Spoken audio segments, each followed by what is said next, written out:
Okay, para sa ating talakayan ngayon, bubuksan natin ang isang napakalalim na kwento. Ito ay isang salaysay na sumusubok ipaliwanag, kung bakit ba merong pagdurusa sa mundo at kung ano raw ba ang plano para wakasan ang lahat ng to. Para magsimula, isipin niyo muna to. Paano kung lahat ng nangyayari sa kasaysayan, lahat ng gyera, lahat ng sakit, lahat ng tagumpay, ay sagot lang pala sa isang napakalaking kasinungalingan na nagsimula sa umpisa pa lang ng panahon? So, heto yung magiging flow ng kwento natin. Uumpisahan natin sa isang akusasyon sa kalangitan. Dadaan tayo sa pagkabigo ng tao, sa tagumpay ng anak, sa pagpapatunay ng katotohanan, at magtatapos sa pagbuo ng lahat. Game na? Simulan na natin. Okay, Chapter 1. Ang lahat ay nagsimula hindi dito sa lupa, kundi sa itaas. Nagkaroon ng isang hamon, isang rebelyon, laban mismo sa trono ng Diyos. Dito ipinakikilala ng source material ang isang napakamakapangyarihang nilalang si Lucifer. At malinaw ang ambisyon niya, di ba? Gusto niyang agawin ang pwesto ng Diyos. Gusto niyang maging katulad ng kataas-taasan. At dito nagiging interesante. Kasi yung rebellion, hindi lang siya simpleng agawan ng kapangyarihan. Ang ginawa ni Satanas, ginawa niya itong parang isang legal case. Ang atake niya ay direkta sa pundasyon ng pamamahala ng Diyos, ang kanyang batas ng pag-ibig. Sabi niya, hindi yan makatarungan, imposibleng masunod yan.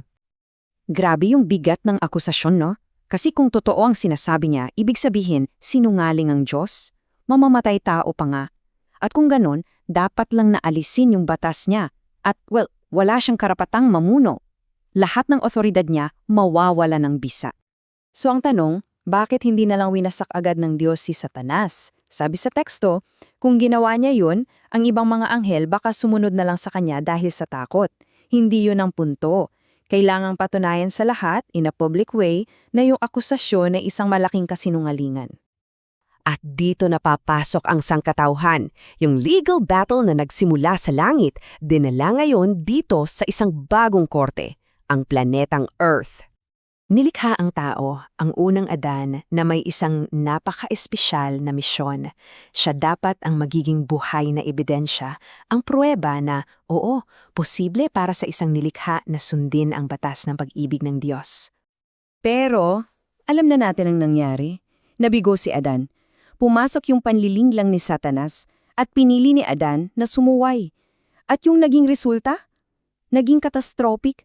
Biglang nagkaroon ng sumpa, ng hirap, ng pagdurusa, at ang buong sangkatauhan na pasailalim sa ibang klase ng pamamahala.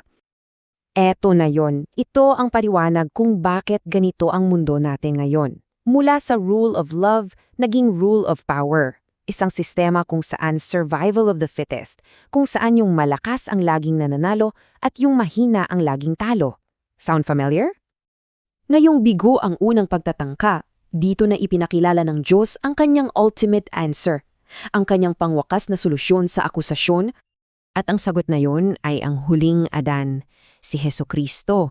Nagkatawang tao siya para gawin yung hindi nagawa ng unang Adan, para ipakita na posible talagang mabuhay sa ilalim ng batas ng pag-ibig at para tuluyang basagin yung kasinungalingan ni Satanas. Ang linaw ng contrast, di ba? Yung isa, sumuway. Yung isa, perpektong sumunod. Yung isa, nagdala ng kasalanan at kamatayan. Yung isa naman, tinalo ang kasalanan at kamatayan. Sa madaling salita, binaliktad ng huling Adan ang lahat ng pinsalang ginawa ng una.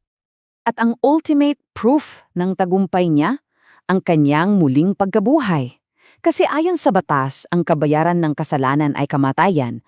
Pero dahil si Kristo ay walang kasalanan, walang-wala siyang kasalanan, walang legal na karapatan ng kamatayan na panatilihin siyang patay. So ito na yung turning point ng buong-buong kwento. Sa pamamagitan ng isang perpektong buhay at sakripisyo, napatunayan ni Kristo na yung batas ng pag-ibig, hindi pala siya imposible. Hindi siya di makatarungan. At sa isang iglap, yung pundasyon ng kasinungalingan ni Satanas bumuho. Pero teka, hindi pa tapos ang kwento. Okay, napatunayan na sa isang perfectong buhay, pero kailangan pa itong ma-replicate. Kailangan pang ipakita sa iba.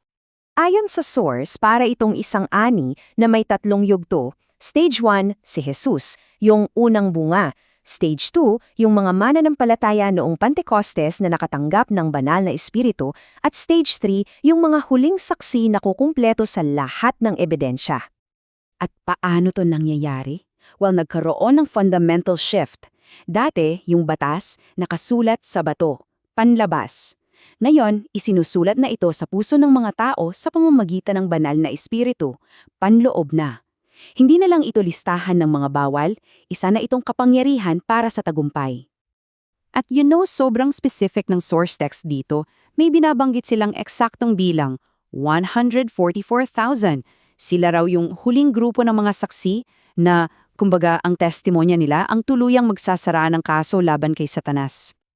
At ngayon, dumating na tayo sa final act. Dito, yung tagumpay ay ganap ng mararanasan at ang lahat ng nilikha ay ibabalik sa dati. So kapag tapos ng cosmic trial, eto na yung mangyayari. Hahatulan na si Satanas.